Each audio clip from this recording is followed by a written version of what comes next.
ये रिजर्वेशन को हटाने की बात कौन कर रहा है? अभी तो कास्ट रिप्रेजेंटेशंस की चर्चा भी शुरू नहीं हुई है। नेपाल के प्रधानमंत्री ने दलितों के साथ में जो हिस्टोरिकल ऑपरेशन हुआ है, उसके लिए एक हिस्टोरिक अपोलॉजी दी है। आप सोचिए कि इंडिया में ऐसी कुछ अपोलॉजी डिमांड भी नहीं करी गई है अभी तक। और कास्ट रिप्रेजेंटेशंस यानी आपका जो इंटरजेनरेशनल प्रिविलेज है, सोशल नेटवर्क्स हैं, कास्ट प्रिविलेज है, उससे आपकी वेल्थ बनी हुई है। वो डेमोक्रेटिकली अर्न्ड वेल्थ नहीं है। आपने 70-75 साल में कोई बहुत ज़्यादा वेल्थ लोकतांत्रिक तरीके से कमाई हुई नहीं है। ऐसा होता तो दलित आज मोर देन 50% मेजोरिटी में लैंडलेस नहीं होते। तो जो डेमोक्रेटिक व्यवस्था है उसमें प्रोग्रेसिव टैक्सेशन सिस्टम होता है वेल्थ को रीडिस्ट्रीब्यूट करने के लिए, बट वो बहुत स्लो होता है। जो हिस्टोरिक रॉन्ग है उसको करेक्ट करने के लिए, जैसे यूरोप जो है कॉलोनियल जो भी शासन उनका रहा है, वहां भी हम लोग एक कॉलोनियल रिप्रेशंस की बात करते हैं, है ना? और उन्होंने कीनिया को कुछ शायद 20 यूरो इस टाइप से दिया भी है।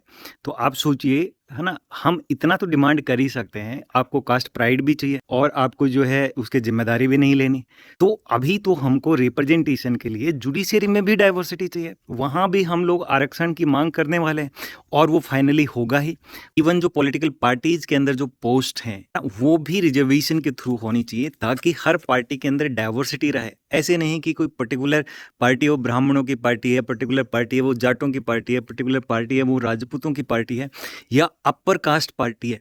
ये नहीं होना चाहिए। एक डाइवर्सिटी पार्टी के अंदर दिखनी चाहिए। जितनी पोस्ट होती हैं उसमें अध्यक्ष की, उपाध्यक्ष की या जो बाकी उनकी जो पोस्ट हैं उनमें डाइवर्सिटी दिखनी चाहिए। इसके अलावा जो इलेक्शन का जो सिस्टम है, first past the post system, उसको भी हमको चेंज करना है। First past the post system के साथ साथ हमको एक हाइब्रिड सिस्टम बनाना पड़ेगा जर्मनी की तरह, क्योंकि प्रोपोर्शनल रिप्रेजेंटेशन है उसमें भी थोड़ी दिक्कत है। तो इंडिया जैसी डाइवर्सिटी के लिए ये बहुत ज़रूरी है कि रिप्रेजेंटेशन 50+1 जो विनिंग पार्टी है उसका विजिबल हो।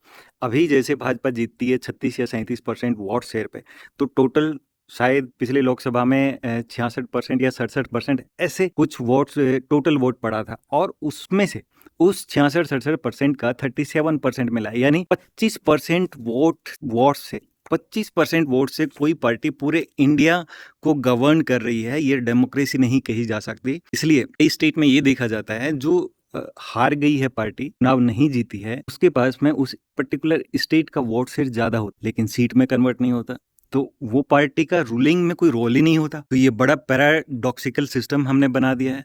तो ये कॉन्स्टिट्यूशन के अंदर तो नहीं है पॉलिटिकल पार्टीज का सिस्टम, बट हमको इसको चेंज करना पड़ेगा। तो इसकी भी चर्चा शुरू करनी पड़ेगी।